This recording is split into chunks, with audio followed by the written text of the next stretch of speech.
Capital Gujarat ન્યૂઝમાં આપનું સ્વાગત છે। વડોદરાના ખાસવાડી સ્મશાનમાં નવીનીકરણમાં વિલંબથી મહારાષ્ટ્રીયન સમાજમાં ભારે રોષ, ઉગ્ર આંદોલનની આપી ચીમકી। વડોદરા શહેરના કારેલીબાગ વિસ્તારમાં આવેલા ઐતિહાસિક ખાસવાડી સ્મશાન ગૃહના નવીનીકરણની કામગીરીમાં થઈ રહેલા અસહ્ય વિલંબને પગલે મહારાષ્ટ્રીયન સમાજમાં ભારે રોષ વ્યાપી ગયો છે।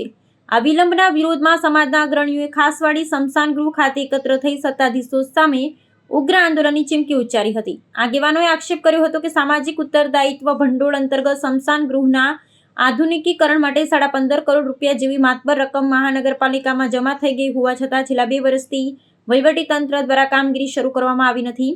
સ્મશાન ગૃહમાં ચાલી રહેલી ધીમી કામગીરી અને અપૂરતી સુવિધાઓને કારણે નાગરિકોને તેમના સ્વજનોની અંતિમ વિધિ કરવામાં આવે ભારે મુશ્કેલીનો સામનો કરવો પડી રહ્યો છે। મહારાષ્ટ્રીયન સમાજના અગ્રણીઓએ આ પરિસ્થિતિને સમાજનું અપમાન ગણાવી છે। તેમણે સ્પષ્ટ કર્યું છે કે હવે તેઓ આવેદનપત્રો આપવાની ઔપચારિકતામાં સમય વેડફાને બદલે સીધા જ મ્યુનિસિપલ કમિશનર, સંસદ સભ્ય અને સ્થાનિક ધારાસભ્યોનો ઘેરાવ કરી તેમની પાસે જવાબ માંગશે। જો વહીવટીતંત્ર આ કામગીરીથી પૂર્ણ કરવામાં અસમર્થ હોય તો આ પ્રોજેક્ટ સમાજને સોંપી દેવામાં આવે તેવી માંગ પણ ઉઠાવવામાં આવી છે। સમાજના આગેવાનોએ એમ પણ જણાવ્યું હતું કે જો પ્રોજેક્ટ તેમને સોંપવામાં આવશે તો તેઓ લોક ભાગીદારી થકી સ્મશાન ગૃહનું નવીનીકરણ પૂર્ણ કરશે।